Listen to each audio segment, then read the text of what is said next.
എല്ലാ പ്രിയപ്പെട്ടവർക്കും ക്രിസ്തുയേശുവിൻ്റെ നിസ്തുല നാമത്തിൽ പ്രഭാത വന്ദനം അറിയിക്കട്ടെ. ഇന്നത്തെ നമ്മുടെ ധ്യാനത്തിനായി വെളിപ്പാട് പുസ്തകം 4-ാം അധ്യായം 4-5 വാക്യങ്ങൾ. വെളിപ്പാട് പുസ്തകം 4:4-5. സിംഹാസനത്തിൻ്റെ ചുറ്റിലും 24 സിംഹാസനം, വെള്ളയുടുപ്പ് ധരിച്ചും കൊണ്ട് സിംഹാസനങ്ങളിൽ ഇരിക്കുന്ന 24 മൂപ്പന്മാർ. അവരുടെ തലയിൽ പൊൻകിരീടം. സിംഹാസനത്തിൽ നിന്നും മിന്നലും നാദവും ഇടിമുഴക്കവും പുറപ്പെടുന്നു. ദൈവത്തിൻ്റെ 7 ആത്മാക്കളായ 7 ദീപങ്ങൾ സിംഹാസനത്തിൻ്റെ മുൻപിൽ ജ്വലിച്ചുകൊണ്ട് ഇരിക്കുന്നു. കർത്താവിൻ്റെ പരിശുദ്ധ നാമം വാഴ്ത്തപ്പെടുമാറാകട്ടെ. മറ്റൊരു പ്രഭാതം ദൈവം നമുക്ക് ദാനമായി നൽകിയിരിക്കുന്നു.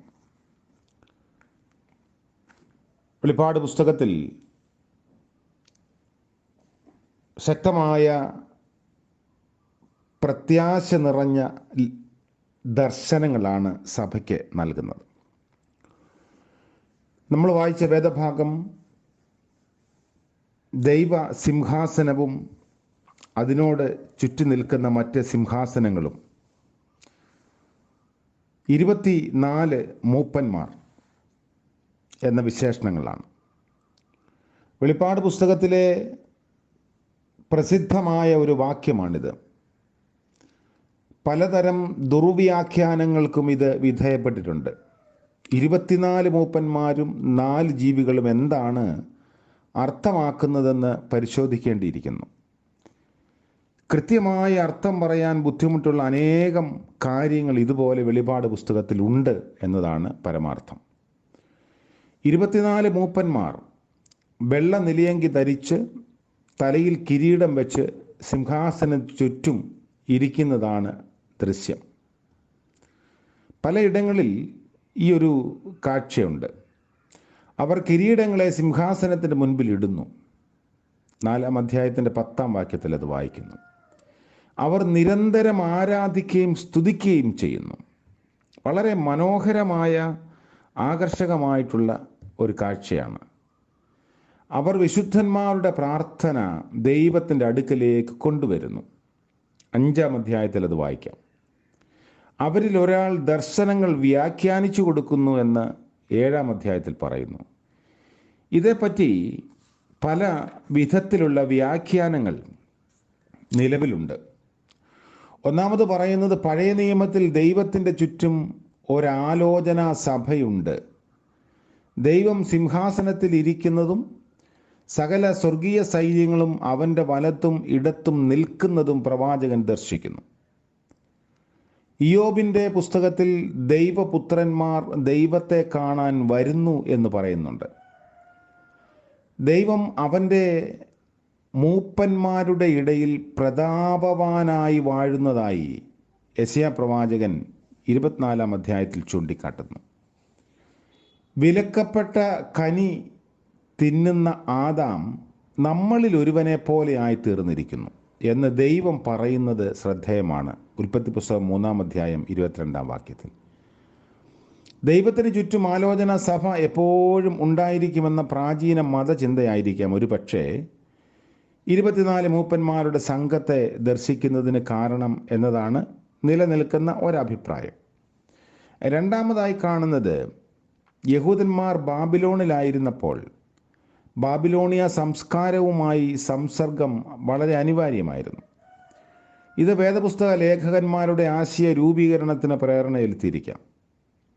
24 നക്ഷത്ര ദേവതകളെ ആരാധിക്കുന്ന പതിവ് ബാബിലോണിലുണ്ടായിരുന്നു. അവയെ 24 മാലാഖമാരാക്കി രൂപാന്തരപ്പെടുത്തുകയാണ് ദാർശനികനായ യോഹന്നാൻ ചെയ്തിരിക്കുന്നതെന്ന് മറ്റൊരഭിപ്രായം. മൂന്നാമത് കാണുന്നത് കുറെ കൂടെ സംഗതമായ ഒരു അഭിപ്രായമാണ്. യെരുശലേം ദേവാലയത്തിലെ 24 പൗരോഹിത്യ ക്രമങ്ങൾ ഇവിടെ പ്രതിനിധാനം ചെയ്യപ്പെടുന്നതായി കരുതാം. 1 ദിനവൃത്താന്തങ്ങൾ 24-ാം അധ്യായത്തിലാണ് അതിനെക്കുറിച്ചുള്ള വിവരണങ്ങൾ. ഓരോ ക്രമത്തിനും ഒരു അധ്യക്ഷനുണ്ട്. അങ്ങനെയുള്ള അധ്യക്ഷന്മാരെ പുരോഹിത മൂപ്പന്മാരെന്നാണ് വിളിച്ചിരുന്നത്. അവരെ പ്രതിനിധാനം ചെയ്യുന്നവരാണ് വെളിപ്പാട് പുസ്തകം 5-ാം അധ്യായത്തിൻ്റെ 6 പറയുന്ന പ്രകാരം വിശ്വാസികളുടെ പ്രാർത്ഥന ദൈവസന്നിധിയിലേക്ക് ഉയർത്തുന്ന 24 മൂപ്പന്മാർ. ലേവ്യ പുരോഹിതന്മാർ 24 ക്രമങ്ങളായി വിഭജിക്കപ്പെട്ടിരുന്നു. അവർ ദേവാലയത്തിൽ ശുശ്രൂഷകൾ ചെയ്തും ദൈവത്തെ പുകഴ്ത്തിയും സങ്കീർത്തനങ്ങൾ പാടിയും കൊണ്ടിരുന്നു. 1 ദിനവൃത്താന്തം 25-ാം അധ്യായത്തിലാണ് അത് രേഖപ്പെടുത്തുന്നത്. വെളിപ്പാട് പുസ്തകത്തിൽ 24 മൂപ്പന്മാർക്ക് വീണകളുണ്ട്. അങ്ങനെ ഐഹിക ഇസ്രായേലിൻ്റെ ആരാധനയെ സ്വർഗത്തിൽ പൂർത്തീകരിക്കുന്ന സ്വർഗീയ ക്രമങ്ങളുടെ അധ്യക്ഷന്മാരാണ് 24 മൂപ്പന്മാർ എന്ന് ഒരു വ്യാഖ്യാനം ഉണ്ട്. മറ്റൊന്ന്, 24 മൂപ്പന്മാർ 12 ഗോത്രപിതാക്കന്മാരെയും 12 അപ്പോസ്തലന്മാരെയും പ്രതിനിധാനം ചെയ്യുന്നു എന്നതാണ്. ഈ അഭിപ്രായം മുൻപിലത്തെ 3 വിശദീകരണങ്ങളെക്കാൾ അനുയോജ്യമായി തോന്നുന്നു. കാരണം വിശുദ്ധ നഗരമായ പുതിയ യെരുശലേമിൽ 12 ഗോത്രപിതാക്കന്മാരുടെ നാമങ്ങൾ 12 പടിവാതിൽക്കലും 12 അപ്പോസ്തലന്മാരുടെ നാമങ്ങൾ അടിസ്ഥാന കല്ലുകളിന്മേലും കൊത്തിയിട്ടുണ്ട് എന്നൊരു കാഴ്ചപ്പാട് നിലനിൽക്കുന്നു. 12 ഗോത്രപിതാക്കന്മാരും 12 അപ്പോസ്തലന്മാരും പുതിയ ഇസ്രായേലാകുന്ന സഭയുടെ അടിസ്ഥാന ശില്പികളായി കാണപ്പെടുന്നു. 12 അപ്പോസ്തലന്മാരും പുതിയ ഇസ്രായേലാകുന്ന സഭയുടെ അടിസ്ഥാന ശില്പികളാണ്. സാർവത്രിക സഭ യഹൂദ ക്രിസ്ത്യാനികളെയും പുറജാതി ക്രിസ്ത്യാനികളെയും ഉൾക്കൊള്ളുന്നതാണ് എന്ന ആശയം ഇവിടെ കൂടുതൽ പ്രതിഫലിക്കുന്നു. അങ്ങനെ സഭയുടെ സാർവത്രികത എന്ന ഉപദേശമാണ് പരമകാഷ്ഠയായി ഇവിടെ ചിത്രീകരിക്കപ്പെടുന്നത്. അവസാനമായി 24 മൂപ്പന്മാർ ദൈവജനത്തിലെ വിശുദ്ധ ശേഷിപ്പിനെ പ്രതിനിധാനം ചെയ്യുന്നു. അല്ലെങ്കിൽ അങ്ങനെ ചെയ്യുന്ന പ്രതിരൂപക സംഖ്യയാണ്, സിംബോളിക് നമ്പർ ആണെന്ന് വ്യാഖ്യാനിക്കുന്നവരും ഉണ്ട്. വെള്ളക്കുപ്പായങ്ങൾ വിശ്വസ്തർക്ക് നൽകും എന്നാണ് വാഗ്ദാനം. അവരുടെ കിരീടങ്ങൾ മരണപര്യന്തം വിശുദ്ധരായവർക്ക് നൽകപ്പെടുന്ന സമ്മാനമാണ്. കർത്താവിന് വേണ്ടി സകലവും ത്യജിച്ച് തന്നെ അനുഗമിച്ചിട്ടുള്ള ശിഷ്യന്മാരെ സിംഹാസനത്തിൽ ഇരുത്താമെന്ന് ക്രിസ്തു വാഗ്ദാനം നൽകി. പക്ഷേ 24 എന്ന സംഖ്യ എങ്ങനെ ഉണ്ടായി എന്ന ചോദ്യത്തിന് ഉത്തരം ലഭിക്കുന്നത് നമ്മൾ കണ്ട 4-മത്തെ വ്യാഖ്യാനത്തിലാവാം. അതുകൊണ്ട് 4ഉം 5ഉം വ്യാഖ്യാനങ്ങൾ ചേർത്ത് ഈ സംഖ്യയുടെ അർത്ഥം നമുക്ക് വേണമെങ്കിൽ ഒന്ന് കോർത്തിണക്കി എടുക്കാം. സിംഹാസനത്തിന് ചുറ്റും കൂടുതൽ ദൃശ്യങ്ങൾ യോഹന്നാൻ ഇവിടെ നൽകുന്നുണ്ട്. സ്വർഗത്തിൻ്റെ രൂപഭാവങ്ങൾ യോഹന്നാൻ കൂടുതലായി വർണ്ണിക്കുകയാണ്. അവിടുത്തെ ശബ്ദങ്ങൾ ഇടിനാദം പോലെയാണ്.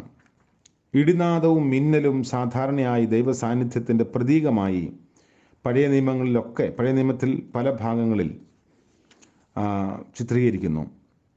7 വിളക്കുകൾ ദൈവത്തിൻ്റെ 7 ആത്മാക്കളാണ്.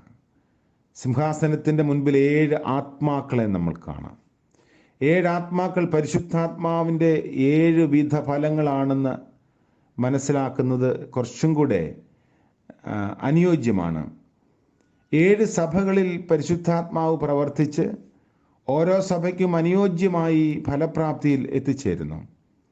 ബാബിലോണിയ പുരാണങ്ങളുടെ പ്രേരണ ഇതിൻ്റെ പിന്നിലുണ്ടെന്ന് ചില പണ്ഡിതന്മാർ പറയുന്നുണ്ട്. വാനഗോളങ്ങൾക്ക് ദൈവീകത്വം സങ്കല്പിക്കുന്നത് അവരുടെ രീതിയായിരുന്നു. ആ അർത്ഥത്തിലായിരിക്കണം അവയെ വെളിച്ചങ്ങൾ എന്ന് വിളിക്കുന്നത്. സ്ഫടികക്കല്ല് ക്രിസ്തീയ കീർത്തനങ്ങളിൽ ധാരാളം സ്ഥാനം പിടിച്ചിട്ടുള്ള ഒരു വാക്കാണിത്. സ്ഫടികം കൊണ്ടുള്ള കടൽ പോലെ എന്ന ഗ്രീക്കിൻ്റെ അർത്ഥം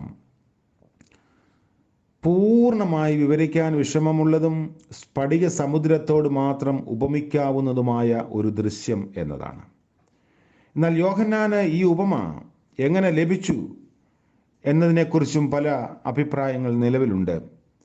അപ്പോൾ ഒരു സ്വർഗീയ ദർശനം നമുക്ക് നൽകുന്നത് നമുക്ക് വേണ്ടി ഒരുക്കപ്പെട്ടിരിക്കുന്ന കർത്താവ് നമുക്ക് വാഗ്ദത്തം ചെയ്ത, ഞാൻ പോയി സ്ഥലമൊരുക്കിയാൽ പിന്നെയും വന്ന് നിങ്ങളെയും എൻ്റെ അടുക്കൽ ചേർത്തുകൊള്ളും, ആ ഒരു വലിയ വാഗ്ദാനം നമ്മുടെ വിശ്വാസത്തിൻ്റെ അടിസ്ഥാനമായി നിലനിൽക്കുമ്പോൾ അതിനെക്കുറിച്ചുള്ള ഒരു വലിയ കാംക്ഷയും പ്രതീക്ഷയും കാത്തിരിപ്പും അനിവാര്യമാണ്.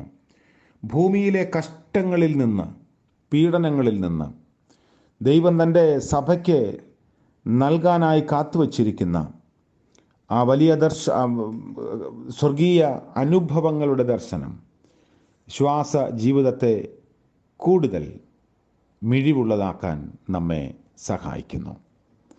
പ്രാർത്ഥിക്കാം.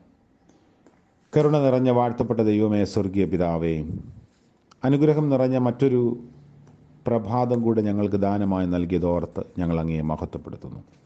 അവിടുത്തെ കൃപയിൽ ആശ്രയിച്ച് ഇന്നത്തെ പകൽക്കാലത്തിലേക്ക് പ്രവേശിക്കുമ്പോൾ തളർന്നു പോകാതെ ഞങ്ങളെ താങ്ങുകയും വീണുപോകാതെ സൂക്ഷിക്കുകയും ചെയ്യണമേ. പ്രഭാതം മുതൽ പ്രദോഷം വരെയും ഞങ്ങളുടെ പ്രവർത്തനങ്ങളിലും ഞങ്ങളുടെ യാത്രകളിലും ഞങ്ങളുടെ ആവശ്യങ്ങളിലും അവിടുത്തെ കൃപ കൂടെ ഇരിക്കണമേ. ഇന്ന് പലവിധമായ ആവശ്യഭാരങ്ങളോടെ ദൈവസന്നിധിയിലായിരിക്കുന്നവർക്ക് വേണ്ടി പ്രാർത്ഥിക്കുന്നു. അവിടുന്ന് വഴിയായും വാതിലായും ഒപ്പം ഉണ്ടായിരിക്കണമേ. ഇന്ന് ജന്മദിനം ആഘോഷിക്കുന്ന പ്രിയപ്പെട്ടവരെയും വിവാഹ വാർഷികം ആഘോഷിക്കുന്നവരെയും പ്രത്യേകമായി ഓർക്കുന്നു.